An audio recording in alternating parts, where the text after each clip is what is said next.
el tipo respiratorio, la amplitud respiratoria, y acá vamos a valorar nuestro último signo predominante del aparato respiratorio, que es la disnea. ¿Sí? Vamos a empezar con la frecuencia. La frecuencia respiratoria, ustedes saben que es la cantidad de respiraciones por minuto. ¿Sí? Nosotros, para valorar esa frecuencia respiratoria, nos vamos a valer de la inspección, ¿sí? Para hacer la inspección nos vamos a situar de frente, de perfil y detrás del animal, y vamos a ver cómo se reparten esos movimientos del tórax. ¿Sí? Esto también lo vamos a hacer en el examen anatómico. Vamos a ver que los movimientos sean simétricos y vamos a valorar la frecuencia respiratoria. Esta frecuencia nosotros la podemos encontrar alterada, ya sea de manera fisiológica, es decir, van a aparecer variaciones fisiológicas de este número de frecuencia respiratoria, van a aparecer también alteraciones patológicas. Dentro de las alteraciones fisiológicas nosotros podemos tener un aumento en la frecuencia respiratoria por ejercicio, por ejemplo. También podemos tener una variación en la frecuencia respiratoria de acuerdo a la edad dentro de una misma especie, ¿sí? También podemos tener variaciones de acuerdo al estado fisiológico de ese individuo, lo podemos relacionar también con el ambiente, e incluso podemos tener variaciones fisiológicas por el ambiente, ¿sí? En el que se encuentra ese animal. Las alteraciones que puedo tener de esa frecuencia van a ser, que yo se las escribí en algún lugar, lo anoté para que, como no están, para que ustedes copien. ¿Ven? Ahí, no sé si llegan a ver. Rulo. No, yo lo veo muy clarito, no sé si los chicos lo pueden ver. Ahí, alejalo un poquito O y a ver, subilo. ya sé lo que voy a hacer. Porque creo que acá hay una opción de texto, ¿no? ¿O no? Ah, no. No, desconozco. Oh, no, no hay opción de texto. Y escribir todas las palabras va a ser, no. Bueno. Los voy a cambiar de color. Perdón, ¿no? Lo voy a poner con otro color. Si no puede dejar de compartir, pero ver grande la pantalla. Dejo de compartir. Claro, puede dejar de compartir para que se te vea grande. Igual todos podemos ponerla grande, fijándola a su chat. No hace falta que deje de compartir. ¿No hace falta? Porque no No. me parece ahora de dejar de compartir. Hace un rato igual sí se veía bien, profe. Ahí se lee bien. Subilo un poquito. Ahí. Ahí. Bien. Ahí sí. Bueno, la apnea, ¿sí? Es la respiración normal, ¿sí? Es una respiración sosegada y normal, ¿sí? Es lo que, o sea, eso sería, de toda esta terminología, es lo que es normal, ¿sí? La respiración normal, sosegada. La hiperpnea es el aumento de la frecuencia respiratoria, aumenta la amplitud y aumenta la profundidad. Ya vamos a ver qué es amplitud y qué es profundidad, ¿sí? Entonces aumenta la frecuencia, el número de respiraciones por minuto, pero también va a estar aumentada la amplitud y la profundidad. Eso se puede dar en casos de acidosis o en excitación del individuo. Acá aparece lo que vimos en la clase pasada, polipnea. ¿Se acuerdan que veíamos en la clase que di yo, polipnea térmica? O sea, aparece polipnea o taquipnea. Son sinónimos, polipnea y taquipnea, ¿sí? ¿Qué es esto? Esto también es un aumento de la frecuencia respiratoria, pero hay una disminución en la profundidad. Es decir, la respiración se hace superficial. No sé si lo entienden, pero por ejemplo sería, no sé si me llegan a escuchar, pero es como, eso es polipnea, ¿sí? Aumenta el número de respiraciones por minuto, también aumenta y disminuye la profundidad, es decir, la expansión del tórax se hace menor. Esto se da cuando tengan effusiones torácicas, o cuando haya neumotórax, o lesiones en el diafragma que ocasionan, o por dolor, ¿sí? Ustedes van a tener una polipnea o taquipnea. Por ejemplo, en el equino, generalmente van a ver este tipo de respiración cuando esté con cólico. Oligopnea o bradipnea también son sinónimos, y es la disminución del número de respiración o la disminución de la frecuencia respiratoria con amplitud normal, ¿sí? Simplemente disminuye el número, no se altera ni la amplitud ni la profundidad. Y esto se va a dar en el caso de coma, por ejemplo, o en un animal que esté con hipotensión.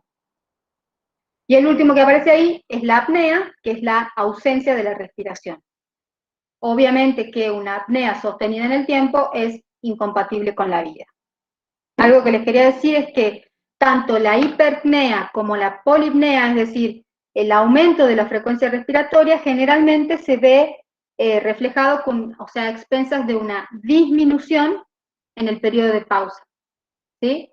Entonces, este aumento es a expensas de la apnea, o sea, cuanto disminuye la apnea, no sé si se entiende, disminuye el periodo ese de pausa, porque nosotros tenemos inspiración, expiración, pausa, inspiración, expiración, pausa, ¿sí? Chico pregunta, ¿en polipnea disminuye amplitud y profundidad? Sí. Bien. Y Ana Laura, si pregunta si puedes explicar de nuevo oligomnea. Disminución de la frecuencia respiratoria, pero la amplitud se mantiene normal. O sea, la expansión es normal, pero hay una disminución en la frecuencia respiratoria.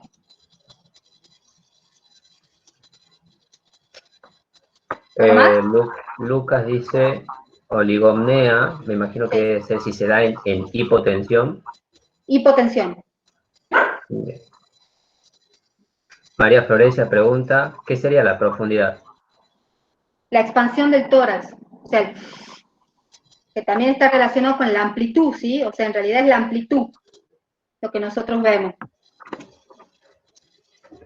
Es digamos, la fuerza y el volumen con lo que ya la vamos a ver porque no la vimos todavía la amplitud. Muy bien, no hay más preguntas. Bien, bueno, eso en cuanto a la frecuencia. En cuanto a la amplitud es la fuerza y el volumen como el aire, o sea, del aire que se inhala y se exhala, ¿sí? O que se inspira y que se expira, ¿sí? Entonces es la amplitud y nosotros lo vamos a ver reflejado en el movimiento ese del tórax. ¿Cómo la vamos a valorar? La podemos valorar de perfil al animal, ¿sí? Pero vamos a tener una mejor visión si es que nos situamos detrás y vemos cómo se expande y se contrae ese tórax. Esta amplitud puede ser superficial o puede ser profunda, ¿sí? Por eso lo veíamos antes en la respiración, en la frecuencia. ¿Cuándo va a ser superficial? Generalmente va a estar acompañada de un aumento en la frecuencia respiratoria, que sería la polipnea. Entonces, esa amplitud se hace superficial. El tórax hace esto, ¿sí? No se expande así, hace esto. ¿Se entiende? Y profunda es una respiración más profunda, o sea, la amplitud se hace más grande. Y incluso los movimientos accesorios, o sea, los movimientos que acompañan a la respiración se hacen más perceptibles, porque ustedes pueden ver bien cómo se expande esa caja torácica y vuelve a su posición normal. Se expande y vuelve a su posición normal. En la superficial es tan rápido el movimiento que eso se hace imperceptible. También podemos tener, dentro de la amplitud, ver lo que sería una asimetría, ¿sí? En esa amplitud, en donde quizás uno de los hemitórax no se mueva y el otro sí se mueva, sí se expanda, ¿sí? Entonces sería de tipo asimétrico. En cuanto al tipo respiratorio, ¿qué quiere decir el tipo respiratorio? El tipo es cómo se reparten los movimientos respiratorios. Eso va a depender según la especie. Pero más que nada, o sea, lo que se mueve en la inspiración y en la expiración es el tórax, ¿sí? Pero nosotros tenemos que, a consecuencia de esa expansión del tórax, podemos tener un acompañamiento de movimiento abdominal, ¿sí? Por eso nosotros vamos a clasificar al tipo respiratorio de 3 maneras. Animales con tipo respiratorio torácico puro, animales con tipo respiratorio abdominal puro, y animales que tienen un tipo de respiración tóraco-abdominal. Torácico puro van a ser los carnívoros, ¿sí? Los carnívoros, los caninos y los felinos en realidad, van a tener un tipo respiratorio tóraco-abdominal, es decir, torácica pura, perdón. Es decir, ustedes van a ver puramente cómo se mueve la caja torácica en la respiración. Eso es lo normal. En el caso de los bovinos, predomina una respiración de tipo abdominal. Tienen un gran abdomen, entonces nosotros vamos a ver que ese abdomen se mueve con cada respiración. Y en el caso del equino, sería torácico, tóraco-abdominal. ¿Sí? Se reparten ambas partes, se mueven ambas partes. Cuando nosotros tenemos dolor, por ejemplo, en el tórax, un individuo que tiene dolor o hay parálisis de los músculos intercostales, los movimientos de la pared torácica disminuyen y aumentan los movimientos de la pared abdominal, ¿sí? También eso se puede dar en la peritonitis, ¿sí? No se da en la peritonitis pasa al revés, cuando hay dolor de tipo abdominal, generalmente aumentan a simple vista los movimientos de tipo torácico. Sabemos que vemos una respiración más de tipo torácico. ¿Se entiende eso? Les hice el lío. Hay una pregunta de José María. No entiendo la diferencia entre amplitud y profundidad. No, es que la amplitud te va a dar la profundidad. O sea, la amplitud vos la puedes clasificar en superficial o profunda. ¿Se entiende? La amplitud es como o sea, es la fuerza y el volumen con lo que el aire se inhala y se exhala. ¿Sí? Esa es la amplitud y puede ser superficial o profunda. ¿Se entiende? Karim pregunta, ¿amplitud profunda se da en hipernea? ¿Cómo? ¿Amplitud profunda se da en hipernea? O sea, no está mal que digan amplitud profunda. No está, o sea, no está para nada mal que ustedes digan amplitud profunda. Pero vos vas a tener un aumento en la hipernea, un aumento de la frecuencia respiratoria con un aumento de la profundidad de esos movimientos respiratorios. No sé si se entiende. O sea, la amplitud y la profundidad de esos movimientos respiratorios también aumentan con la frecuencia respiratoria. Sería como... En cambio, la polipnea o taquipnea va a ser más... ¿Se entiende? Porque ahí disminuye la profundidad de los movimientos, disminuye esa amplitud. Bien, dice que sí. ¿Seguro? Es pregunta de examen esa, ¿eh? Diferencia entre hipernea y polipnea.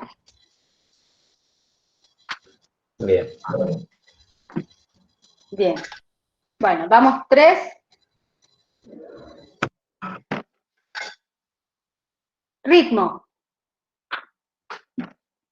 ¿Qué es el ritmo? El ritmo es la relación entre la inspiración, la expiración y la pausa o apnea.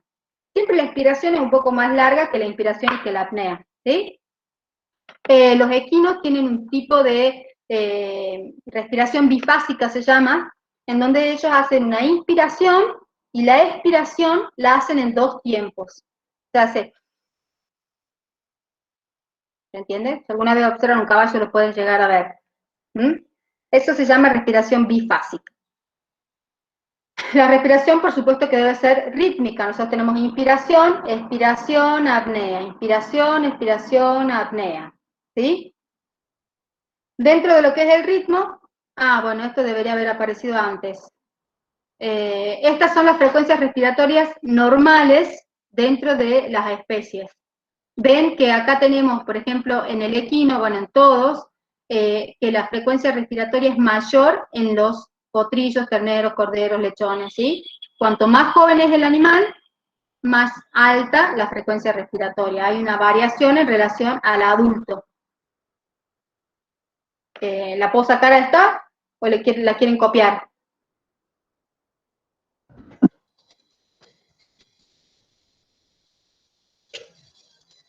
No dicen nada. Bueno, pasamos. Amplitud, dijimos que podía ser superficial, profunda o asimétrica. No sabía que estaba esto acá. El tipo, torácico puro, tóraco abdominal, abdominal puro. Y el ritmo, que ya dijimos lo que era lo normal, ahora vamos a ver las alteraciones en el ritmo respiratorio. Fundamentalmente nosotros les damos tres arritmias respiratorias, que va a ser la respiración o arritmia de Cheyne-Stokes, la arritmia de Kussmaul o guarda griega y la arritmia de Biot. Vamos a empezar con la respiración de Cheyne-Stokes. La respiración, este tipo de respiración aparece cuando hay una disminución en la irrigación del cerebro, por ejemplo, cuando hay una hipoexcitabilidad en el centro respiratorio, ¿sí? En la actividad del centro respiratorio. ¿Cómo es esta respiración? Esta respiración o esta arritmia empieza con una apnea, que esa apnea puede llegar a durar 15, 30 segundos, ¿sí? Acá tenemos una apnea, y luego de una apnea hay un aumento gradual de la amplitud respiratoria,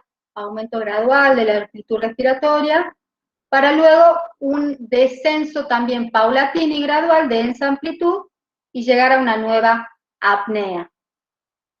No sé si lo entienden.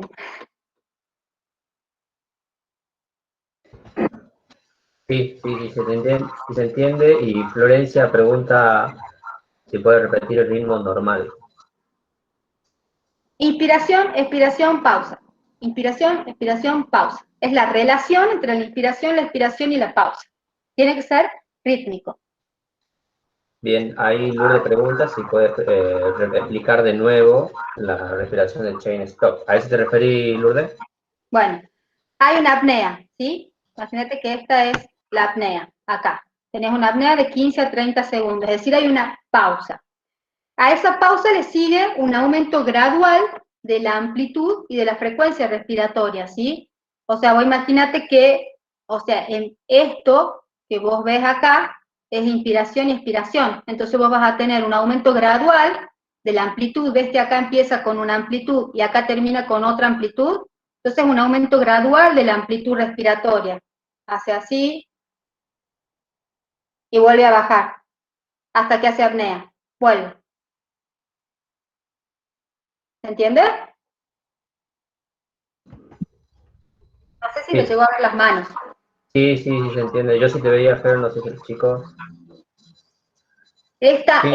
arritmia se da de manera sucesiva y periódica. ¿Entienden? O sea, es apnea. Empieza a aumentar la amplitud, baja de vuelta, apnea. Vuelve, baja, apnea. ¿Entienden? Esta arritmia es como que se va repitiendo en el tiempo y se da generalmente en enfermedades de tipo renal o en toxemias graves o en enfermedades cardíacas. Después tenemos la arritmia de Kussmaul, también se llama acidótica, como dice acá, porque se da en la acidosis, o también se llama en guardia griega, porque ven cómo hace así la guardia griega. Acá teníamos una inspiración, pausa, expiración, pausa, inspiración, pausa, expiración, pausa. Se da en el coma diabético también, o en el síndrome urémico. Entonces nosotros tenemos una inspiración que es bastante profunda, a esa inspiración le sigue una pausa, una expiración rápida,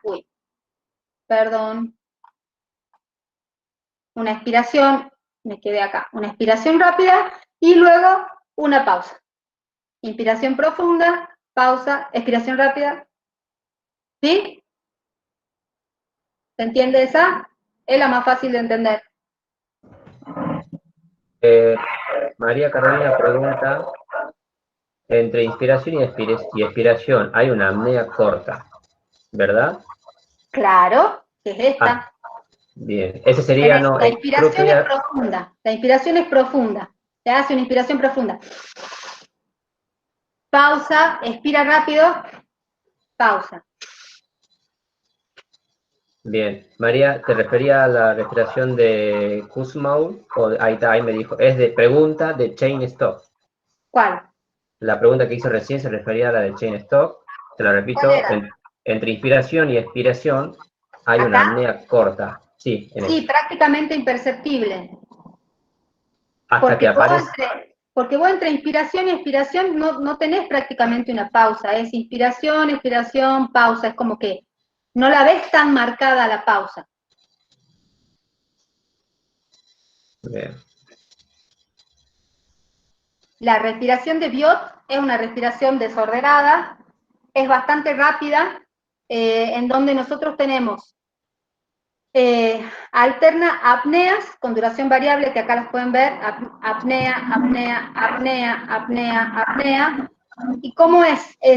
Hace una inspiración que se hace de tipo profunda, con una amplitud también que va a variar. Entonces ustedes van a tener una inspiración, una pausa, una expiración, inspiración profunda, pausa, expiración, pausa, inspiración profunda. ¿Ven cómo aumenta acá la inspiración? ¿Cómo aumenta la amplitud? Baja, tiene una apnea, que son variables, no tiene un tiempo determinado, y vuelve a subir. ¿Ven cómo acá hace? Es como que sube y baja. Valentina pregunta sobre la respiración de Kussmaul. Sí. Sería Kussmaul acidótica. ¿Y cuál es el tercer nombre? Guardia griega. En guarda griega.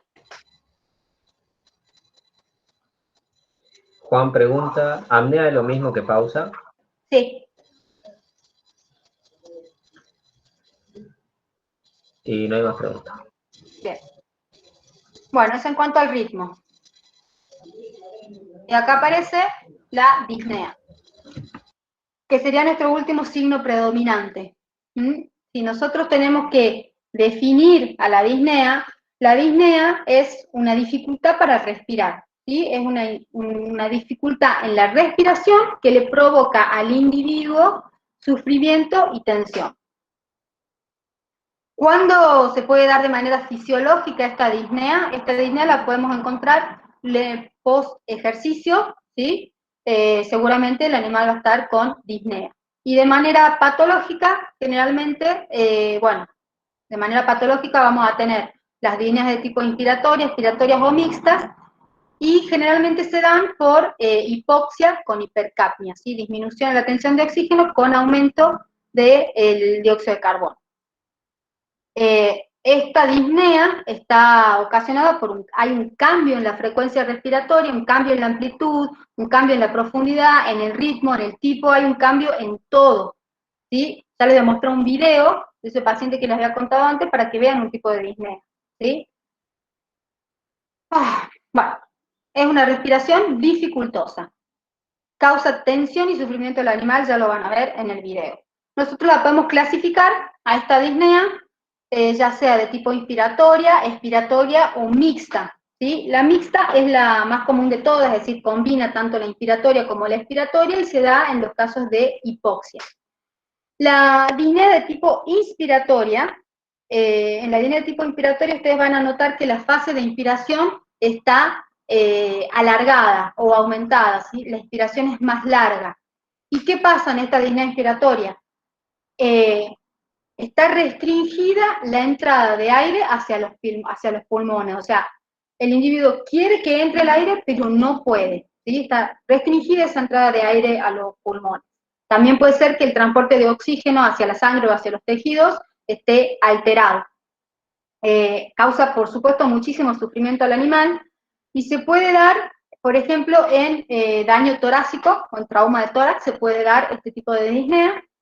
Y como signología que nosotros vamos a ver en nuestro paciente, vamos a ver que aparecen movimientos respiratorios accesorios, ¿sí? El animal, como sea, trata de que el aire ese entre hacia los pulmones. Entonces van a ver que hay dilatación de los hollares, esos hollares van a estar dilatados, van a tener depresión de los espacios intercostales, es decir, de la musculatura que se encuentra entre costilla y costilla, esos espacios ustedes van a ver que están totalmente deprimidos. El animal va a extender la cabeza para que entre más fácil el aire, va a extender, digamos, la cabeza, el cuello, la boca va a estar entreabierta, seguramente con la lengua afuera, como vimos en la imagen esa de la vaca al principio, y la respiración se hace netamente costal, ¿sí? O sea, ustedes van a ver el esfuerzo de las costillas para que entre el aire. El animal como que se pone con los coditos así rotados hacia afuera, para facilitar, como para expandir un poco más la caja y que entre más aire. Esa es la disnea de tipo inspiratoria, ¿sí? En la disnea de tipo inspiratoria, si en la inspiratoria la expiración era más larga, la inspiración era más larga, perdón, en este caso la expiración va a ser un poco más larga. En el caso de la disnea expiratoria, está obstruida la salida del aire desde los pulmones, ¿sí? O sea, el aire no puede salir hacia el exterior. El animal se va a encontrar en un estrés respiratorio, va a estar haciendo esfuerzo para poder respirar y lo van a ver cómo se manifiesta en la expiración. Van a ver la respiración de tipo abdominal y como signología, o sea, cuáles son los mecanismos que va a activar este individuo, van a ver bombeo del ano, va a haber, o sea, van a empezar a participar los músculos abdominales para intentar sacar el aire. La línea del huélfago que dice ahí es una línea que aparece, es la unión de los músculos, es la unión del costocondral con los músculos abdominales. O sea, en esa unión, ustedes van a ver cómo se deprime esa zona y eso se llama línea del huélfago. Y creo que la última era la mixta, que es la que generalmente más se ve, ¿sí? Es una combinación de las dos. En todos los tipos de disnea, el animal va a adoptar las posturas ortopneicas, estas que habíamos dicho antes, ¿sí? O la ortopnea es una disnea tan intensa que hace que el animal adopte todos estos mecanismos para permitir la entrada o la salida de aire. ¿Sí? Les quiero mostrar el video de mi vecino. A ver si no escucho. La inspiratoria, ¿por qué se puede dar? No entiendo. Se escucha cortado. Pregunta por qué se puede dar la disnea inspiratoria, creo. La inspiratoria se puede dar por daño torácico, generalmente, y la expiratoria por daño a nivel del diafragma. Ojo que también se pueden dar, en este caso, como van a ver, este pacientito tiene una parálisis de la laringe, ¿sí? De los cricoaritenoides. Entonces, este tipo de disnea, lo van a ver ahí, que es de tipo mixta. Miren.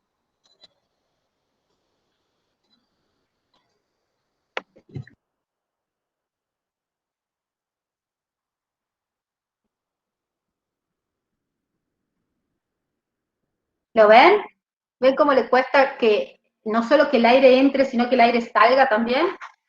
Y el sonido, no sé si ustedes lo llegan a escuchar. Yo no lo escucho. ¿Ven la contracción de los espacios intercostales y la contracción de los músculos abdominales?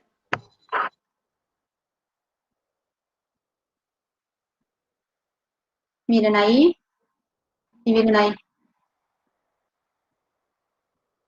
Y miren la boca entreabierta, los ojales dilatados. ¿Lo vieron? Sí, dicen que sí. Lucía Gamarra, no sé si se respondió con lo que explicó hace ratito Fer, o querés volver a preguntar. ¿Se me escucha, profe? Sí.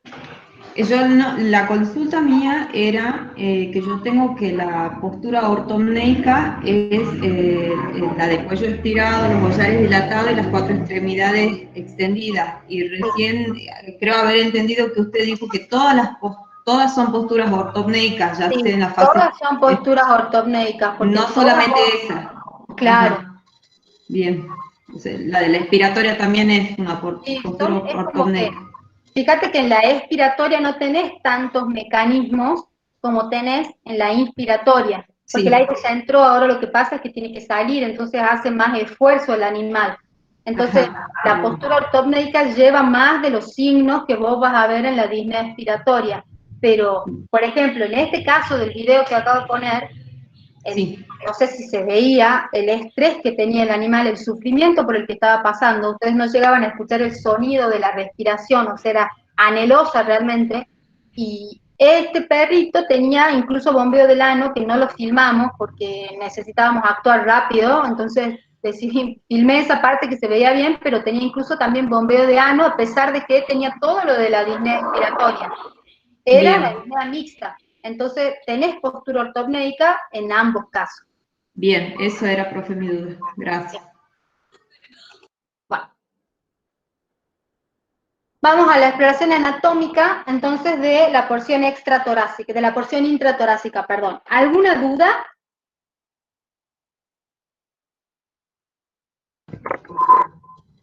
¿O No, vamos no hay bien? ninguna pregunta. Ninguna pregunta. Bueno, vamos a empezar con la exploración anatómica.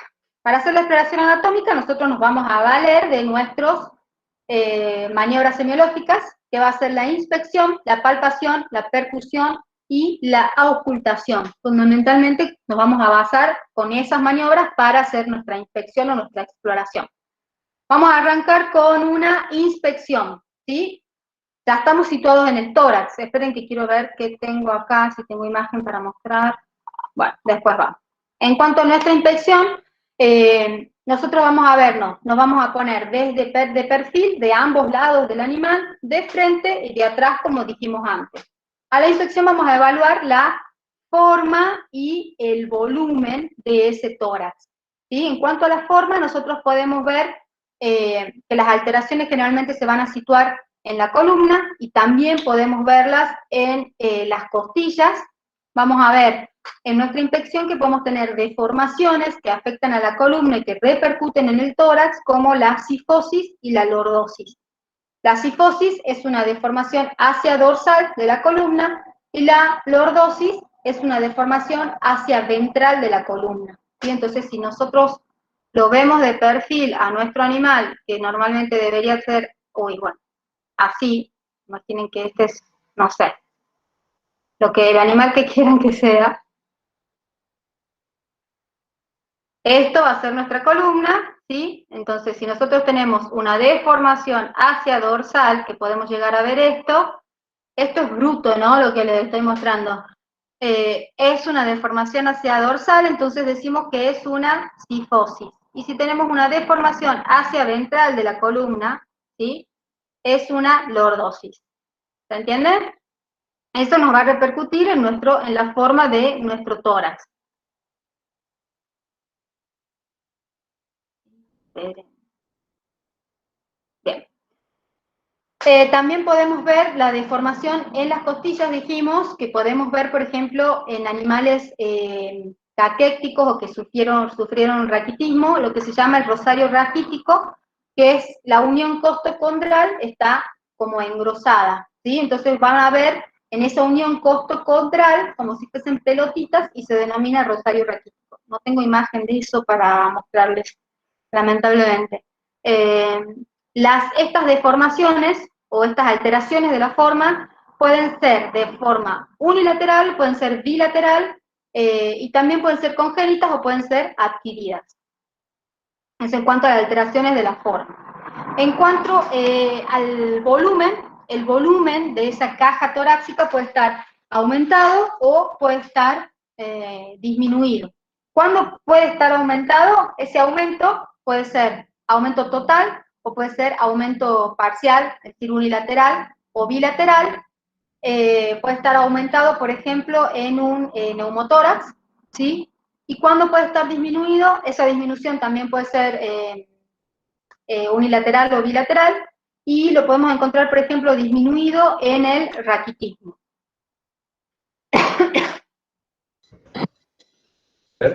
Sí. Agustina, no sé si querés preguntarle vos. Hay algo que no escuchó ella. ¿Sobre qué? Cortó. Sí. Me olvidé de los tejidos blandos del tórax, ya les digo, pero que me haga la pregunta. Dice que se refiere a la parte de la unión costo-contrario. Me imagino que cuando hablabas del rosario raquítico, ¿puede ser que sea eso? Agustina. Pero no entiendo la duda. Si puede volver a explicar lo del rosario raquítico. El rosario raquítico aparece en animales que sufrieron raquitismo, ¿sí? En donde es como que se deposita más calcio en las uniones costocondrales y aparecen unos abultamientos que se llama rosario raquítico. En esa unión costocondral, donde vos no deberías ver nada, vas a ver unos bultitos. Entonces sí respondo la pregunta. Listo. ¿Seguro? ¿Está así, Agustina? ¿Está bien? Es un abultamiento en cada una de las uniones costocondrales, de todas las costillas, dependiendo del número de costillas que tenga de la especie en cuestión. Sí, entendió. Bien. Sobre los tejidos blandos también podemos ver lesiones, ¿sí? Podemos ver abscesos, hematomas, incluso si hay una fractura de costilla, nosotros a la infección de la forma, cuando vean cómo se reparte esos movimientos, podemos llegar a ver una depresión en cada inspiración, cada vez que el animal hace una inspiración, hay como una depresión de las costillas. Eso sí, están fracturadas completamente las costillas.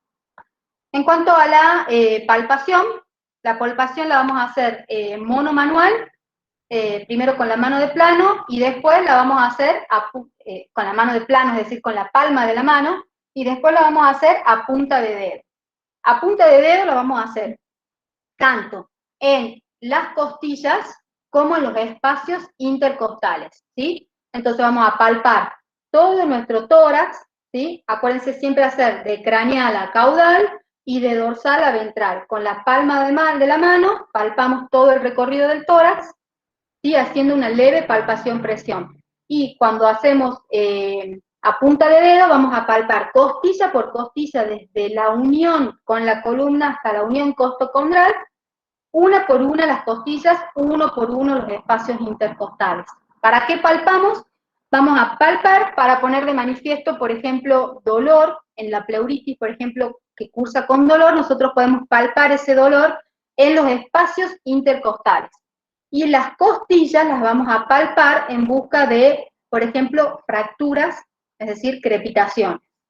Entonces, los datos que vamos a obtener en nuestra palpación, podemos llegar a palpar la consistencia de las costillas, que va a ser consistencia dura porque es hueso. La consistencia de los espacios intercostales debería ser blanda porque hablamos de músculo, ¿sí? La consistencia, si es que hay alguna alteración, podemos tener crepitación en cáscara de nuez a lo largo de las costillas, en alguna costilla que esté fracturada. Podemos tener consistencia enfisema, consistencia nívea gaseosa, es decir, crepitación nívea gaseosa, perdón, si es que tenemos acúmulo de aire en el espacio. Podemos tener, ¿alguien quiere hablar? ¿No? Podemos tener almidonosa si es que hay presencia de hematoma. Todo eso lo vamos a hacer a la palpación. ¿Sí? No se olviden del dolor, de la sensibilidad, la temperatura. Acá también podemos llegar a palpar lo que se llaman los frémitos, ¿sí? Que los frémitos son sonidos palpables, ¿sí? Sonidos que nosotros vamos a obtener al tacto, ¿sí? Con la palpación, ¿sí? Vamos a tener el frémito pleural, el frémito pericárdico y el frémito endocárdico. ¿En qué difieren? Estos frémitos difieren en el origen, ¿sí? Acá tenemos el frémito pleural, el frémito pericárdico y el frémito endocárdico. Después van a ver que va a aparecer la palabra frote, que es similar a un frémito, solamente de que nosotros es un sonido obtenido a la auscultación. Lo que diferencia uno de otro es que uno lo percibimos con la palpación y el otro lo percibimos con la auscultación. ¿Sí? Estos frémitos se dan, tanto el pleural como el frémito pericárdico, se dan por modificaciones entre las hojas del pericardio, ¿sí? Y es sincrónico, en el caso del pericárdico, es sincrónico con los latidos cardíacos. Obviamente que va a estar localizada en el área cardíaca. El frémito pleural también se da por modificaciones entre las paredes de las pleuras, ¿sí? Entonces es como que si fuese una lija, ¿sí? Ahí puede haber presencia de exudado o inflamación que ocasiona, digamos, que haya un roce entre esas pleuras y nosotros lo percibimos a la palpación. Y se va a localizar en el área pulmonar. Vamos a ver cuál es el área pulmonar.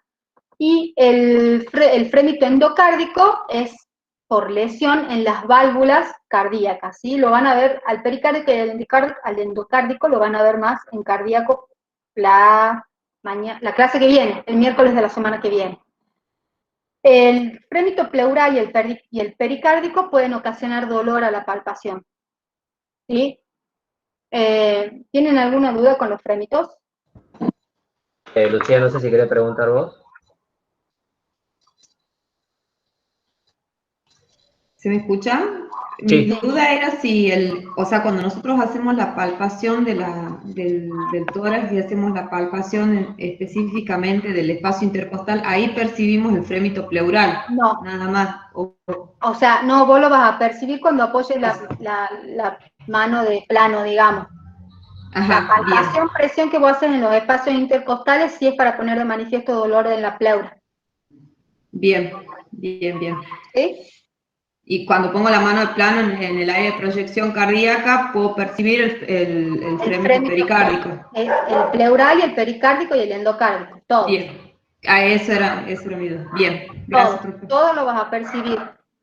Bien, El frémito gracias. endocárdico generalmente es un Sí. soplo de grado 6, es un soplo cardíaco de grado 6 que vos pones la mano en la axila del perrito, que bueno, Sí. la axila les digo como el área cardíaca, Sí. y se percibe ese frémito. ¿Sí? Bien. Bueno, Bien. gracias, profesor. ¿Quedó claro eso, chicos? No hay más preguntas. Bien. Vamos a pasar a la percusión. Perdón por el ladrido de los perros. Para realizar la percusión nosotros vamos a delimitar nuestra área pulmonar, ¿sí? Que es el área donde nosotros vamos a realizar tanto la percusión como la auscultación y también vamos a hacer la palpación que hicimos antes, ¿sí? La percusión la vamos a hacer de manera dígito-digital, ¿sí? Podemos hacer así. Pregunto, ¿dónde van a percutir? Ya sé que en el área pulmonar, pero ¿dónde se percute? En el espacio intercostal. El sonido que nosotros vamos a percibir a la percusión se llama claro pulmonar, ¿sí? Porque hay aire dentro de los pulmones. Entonces lo podemos hacer dígito digital a lo largo de todos los espacios intercostales, también podemos hacer martillo flexímetro si es que nos permite el tamaño del tórax, ¿sí? Y siempre acuérdense de hacerlo de manera sistemática, ¿sí? De craneal, caudal, dorsal, ventral. Siempre, no se traten de ordenarse de esa forma. Lo hacen de un hemitórax y del otro hemitórax. Este sonido lo podemos encontrar alterado, ¿sí? Lo podemos encontrar aumentado o lo podemos encontrar disminuida esta área pulmonar, ¿sí? Puede estar aumentada, por ejemplo, el área pulmonar, cuando, puede estar disminuida esta área pulmonar que a la percusión me dé claro, puede estar disminuido cuando, por ejemplo, los órganos abdominales invadan, ¿sí? Estén aumentados de tamaño e invadan, compriman el diafragma, entonces eso me puede llegar a disminuir el área, ¿sí? Podemos encontrarla de manera aumentada cuando tengamos, por ejemplo, enfisema, entonces va a estar aumentada nuestra área pulmonar. También puede estar disminuida cuando tengamos un agrandamiento del corazón, entonces podemos tener disminuida nuestra área pulmonar clara, digamos. Que nuestro claro pulmonar lo podemos encontrar disminuido, ¿sí? Vamos a encontrar zonas más submate o mate. Lo podemos encontrar, si nosotros tenemos un pulmón que está inflamado, que está hepatizado con neumonía, vamos a percibir un sonido submate. Si nosotros tenemos hidrotórax, es decir, líquido dentro de nuestro tórax, vamos a encontrar el sonido mate, ¿sí? Es decir, puede variar de submate a mate dependiendo de la gravedad de nuestra patología. ¿Sí? ¿Se entendió eso?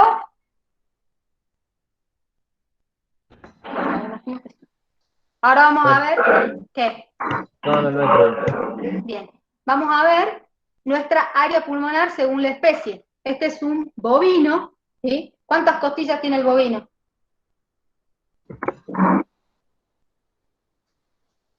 Bueno, igual el dibujo ese lo dice. 13. Bien. Nosotros vamos a tener 3 límites en lo que se denomina nuestra área pulmonar. Es decir, consta de 3 límites, y así le tienen que responder cuando les pregunten el examen. Tenemos un límite que se denomina límite craneal o límite anconio, el límite dorsal y el límite caudoventral. Nuestro límite craneal o límite anconio es igual en todas las especies y va desde el ángulo, acá en el dibujo no es perfecto, sepan disculpar, desde el ángulo caudal o posterior de la escápula, que es este, no es borde posterior de la escápula, es ángulo caudal o posterior de la escápula, una línea recta que une ese ángulo con el olecranon, ¿sí? Es una línea paralela a los músculos anconios. Entonces, por eso se llama límite anconio o craneal. ¿Está? Es igual en todas las especies. Vamos a ver nuestro límite dorsal. Parte desde el ángulo caudal de la escápula, paralela a la columna vertebral, y se extiende hacia la penúltima costilla en todas las especies, por eso acá sería en la 12ª, menos en el cerdo, que es hasta la 11ª. Pero en todas las especies es hasta la penúltima costilla.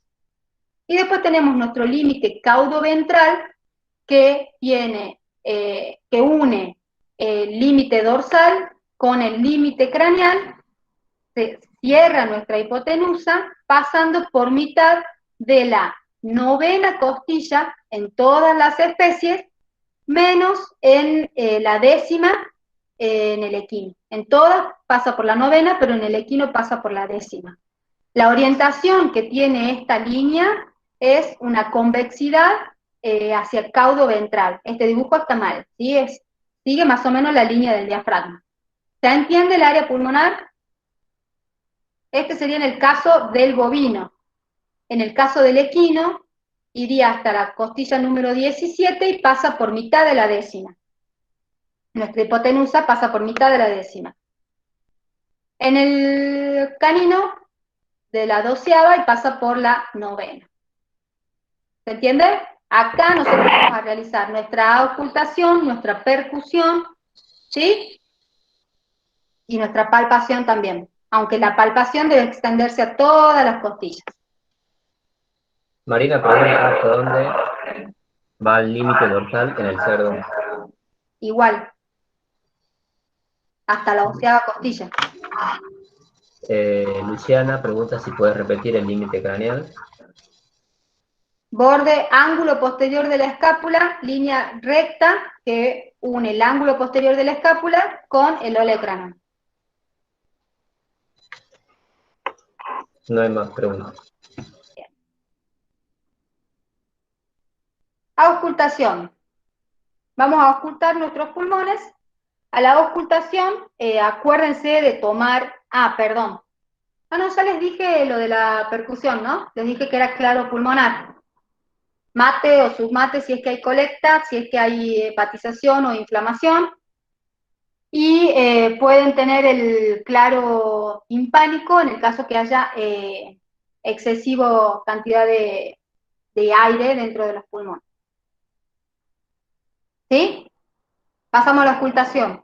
Como sonidos normales dentro de nuestro tórax, acuérdense de tomarse el tiempo para auscultar, ¿no? Porque el murmullo vesicular, por ejemplo, en animales obesos, en animales gordos, no es tan fácil de auscultar. En el cerdo prácticamente es imposible auscultarlo, entonces se tiene que tomar el tiempo, tienen que estar tranquilos, que traten de que el propietario no les hable cuando ustedes intenten auscultar, porque es la típica que te empiezan a hablar y vos no podés concentrarte en lo que estás auscultando, entonces se encierran en el consultorio, que el animal esté tranquilo, y hacen la auscultación. Lo primero que vamos a auscultar en este tórax es lo que se llama el murmullo vesicular, que es el sonido normal de nuestro pulmón, y se da por la vibración de los sacos alveolares durante la inspiración, ¿sí? Entonces vibran los sacos alveolares con la entrada de aire, junto con, entra el aire hacia los alveolos, vibran los sacos alveolares, y sumado a esa vibración de los sacos alveolares, también hay una vibración producida por el pasaje de los aires, por el pasaje del aire, dentro de los pequeños bronquios. Es un sonido de tipo vibratorio, y si ustedes lo quieren, si se los quiero dar un ejemplo, sería como que ustedes hagan un sonido poniendo los labios como si pronunciaran la letra B corta o la letra F, es como... No sé si me llegan a escuchar, pero pongan la boca como si quisiesen decir F o B y soplen. ¿sí? Normalmente lo vamos a ocultar en toda el área pulmonar. Mora, lo vamos a ocultar en toda nuestra área pulmonar y se escucha más fácilmente durante la inspiración. No quiere decir que no lo pueden escuchar en la inspiración, pero es más fácil escucharlo en la inspiración. Entonces, ¿ustedes cómo se pueden ayudar? Observándolo al animal cuando inspira y estar atentos a lo que ustedes escuchan. ¿Sí? Por supuesto que cuanto más gordo el animal, menos posibilidades vamos a tener de callate, Mora, de escuchar este sonido. ¿Sí? No sé si lo entienden. ¿Entienden? Es lo fisiológico que nosotros tenemos en el pulmón.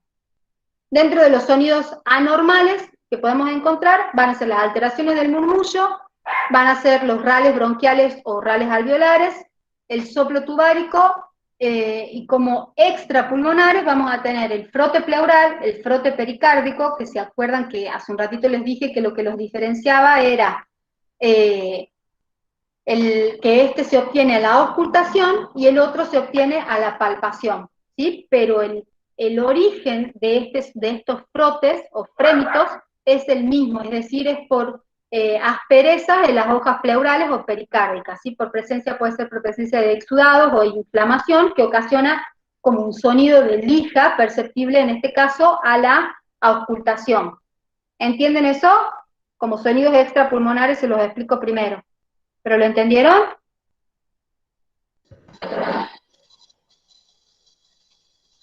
Sí, dice la mayoría. ¿Sí? Bueno. Los ruidos pulmonares que nosotros los podemos encontrar anormales, vamos a tener las alteraciones de nuestro murmullo vesicular, que cómo puede estar alterado ese murmullo, puede estar alterado en cuanto a intensidad, que puede estar aumentada, cuando aumenta la actividad respiratoria, entonces si hay, por ejemplo, una taquipnea, nosotros seguramente vamos a escuchar este sonido pulmonar con mayor intensidad, ¿sí? Lo podemos escuchar en baja intensidad cuando haya una respiración, en la taquipnea no, en la hiperpnea lo pueden escuchar más intenso, y en la polipnea, como la respiración se hace más superficial, pueden escucharlo menos intenso. En la disnea inspiratoria también lo van a ocultar como que si fuese más largo el sonido, el murmullo vesicular, como en la disnea inspiratoria. Ustedes acuérdense que teníamos una inspiración prolongada, entonces en este caso van a escuchar el murmullo vesicular más prolongado. Abolido, es decir, que no haya sonido, no puedan ocultar el murmullo vesicular de forma patológica, puede ser, por ejemplo, en hepatización pulmonar o en presencia de masas que disminuyan la capacidad aérea de ese pulmón. En derrames pleurales también pueden escucharlo disminuido o abolido. Los rales bronquiales y los rales alveolares son similares a los traqueales y a los laringios que vimos al principio, ¿se acuerdan? Pero la diferencia es que estos se encuentran en los bronquios o en los alveolos. Y también pueden ser secos y pueden ser húmedos. Generalmente los rales que van a ser húmedos, acuérdense que tienen masas o mucu o exudado que se desplaza y por eso ustedes sienten ese burbujeo. Y el soplo tubárico es el soplo laringotraqueobronquial que se escucha de forma patológica dentro del pulmón. Acuérdense que el soplo laringotraqueobronquial era un sonido de paso y un sonido ocasionado por remolinos de aire, que sería patológico encontrarlo dentro de los pulmones. Entonces se va a llamar soplo tubárico cuando ustedes lo escuchen de manera patológica en el pulmón. ¿Sí? Bien. ¿Y los extrapulmonares los entendieron? Eso quiero que entiendan. Frote y frémito para nosotros es importante. ¿Me entiende, Rulo? No hay No ninguna dice duda. nada. Sí, profe, que lo entendí. Una vez más, ¿Qué cosa? lo del soplo pleural. Lo de los frotes. Los frotes son sonidos auscultables, ¿sí? Y los frotes pueden tener, pueden ser, según, o sea, anatómicamente pueden ser frote pleural, es decir, de las pleuras, y frote pericárdico, es decir, del pericardio. Por eso dice extrapulmonares, porque están fuera del pulmón. Acuérdense que tanto la pleura como el pericardio tienen una hoja visceral y una hoja parietal, y en el medio hay una pequeña cantidad de líquido que permite un deslizamiento entre ellas. Eso es lo fisiológico, que cada vez que se expande o que se contrae y se dilata el corazón, digamos, es como que acompañan a cada movimiento. ¿Qué pasa cuando nosotros tenemos presencia de exudado o inflamación de esa pleura o de ese pericardio? Se producen como unas asperezas entre ambas hojas, tanto pleural como pericárdica, que hace este sonido. ¿Sí? Es como si dos lijas se desplazaran entre sí. Ese es el frote pleural o el frote pericárdico. El frémito se da por lo mismo, o sea, tiene la misma causa, ¿sí? Pero nosotros lo percibimos a la palpación. ¿Entendés ahí la diferencia?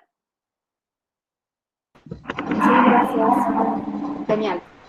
Karim Bien. pregunta, ¿el soplo laringotráqueo-bronquial o tubárico solo se escucha en circunstancias patológicas en el área pulmonar? Sí, es patológico. Se llama soplo tubárico y es patológico. No hay más preguntas. Bien. Y se puede dar, por ejemplo, cuando cuando hay cavitaciones dentro del pulmón, ahí puede aparecer el soplo tubárico. Toracocentesis. Acá aparece como una maniobra complementaria, ¿sí? La toracocentesis es la punción del tórax. ¿Cuándo harían ustedes una toracocentesis? En presencia de líquido en los pulmones. Podemos hacer una toracocentesis, ¿sí? También la pueden utilizar la toracocentesis para tomar muestra en el caso de que tengan, por ejemplo, una alteración en el pericardio. No viene al caso, ¿sí? Pero no es toracocentesis o pericardiocentesis, en realidad se llamaría en ese caso, no es la punción del corazón. Se lo digo ahora para que cuando les pregunten la clase que viene, no digan que pericardiocentesis es la punción del corazón, ¿sí? La punción del espacio pericárdico. La toracocentesis es la punción del tórax, ¿sí? Es una maniobra complementaria que nosotros la vamos a hacer. Generalmente la vamos a realizar entre el séptimo al noveno espacio intercostal, ¿sí? En la región ventral. Obviamente que va a depender de la especie y va a depender de lo que nosotros queramos punzar, si lo hacemos del lado derecho o si lo hacemos del lado izquierdo. Normalmente lo hacen del lado derecho, ¿sí? Porque del lado izquierdo está más proyectado el corazón, entre el séptimo y el noveno espacio intercostal, ¿sí? La toracocentesis la pueden hacer generalmente se la hace de manera diagnóstica y también evacuadora. Bien. Agustina pregunta, ¿los rales secos por qué podrían ser? Por inflamación o por presencias de masas que se encuentran localizadas y fijas, que no se desplazan o se modifican. O por una estenosis también. Como métodos complementarios que podemos utilizar para la porción extratorácica, hemograma siempre, cultivo y antibiograma, podemos tomar, por ejemplo, si hicieron una toracocentesis, pueden hacer de ese contenido, también puede hacer un lavaje bronquialveolar, por ejemplo, y hacer un cultivo y antibiograma. También pueden hacer citología de ese lavaje bronquialveolar, aspiración transtraqueal. Radiografías, se usan mucho las radiografías y las ecografías en el tórax, no sé si esta ecografía acá, sí. Endoscopía, ¿sí? Con un endoscopio que podemos ingresar desde nariz hacia los pulmones, hacia los bronquios, perdón. Electrocardiograma, ¿sí? Para ver si sospechan de alguna patología cardíaca que esté combinada con una patología respiratoria. Y biopsia de masas, tumores. Y coproparasitológico, el coproparasitológico aparece acá porque hay parásitos que si bien ustedes todavía no los vieron porque no cursaron, hay parásitos que tienen un ciclo pulmonar, es decir, pasan por el pulmón, son redilucidos, van al hígado, entonces hacen un ciclo pulmonar, por eso hacemos coproparasitológico. El coproparasitológico lo hacemos de la materia fecal, ¿no? Bien, resumiendo. Este resumen aparece, creo que es en la única clase que hay un resumen, que es porque es del concurso de Antuco. Vimos que nosotros tenemos los signos predominantes, que fueron tos, disnea y flujo nasal. Pudimos evaluar esos, con nuestra exploración del aparato respiratorio, pudimos evaluar nuestros signos predominantes, ponerlos de manifiesto, hacer una rectización anatómica y funcional de ambas porciones del aparato respiratorio, y las maniobras que utilizamos fueron la inspección, palpación, percusión, auscultación, olfacción. Acá podríamos agregar maniobras complementarias y métodos complementarios. Listo, y esta es la bibliografía que se utilizó. Bueno. Ahora. Listo.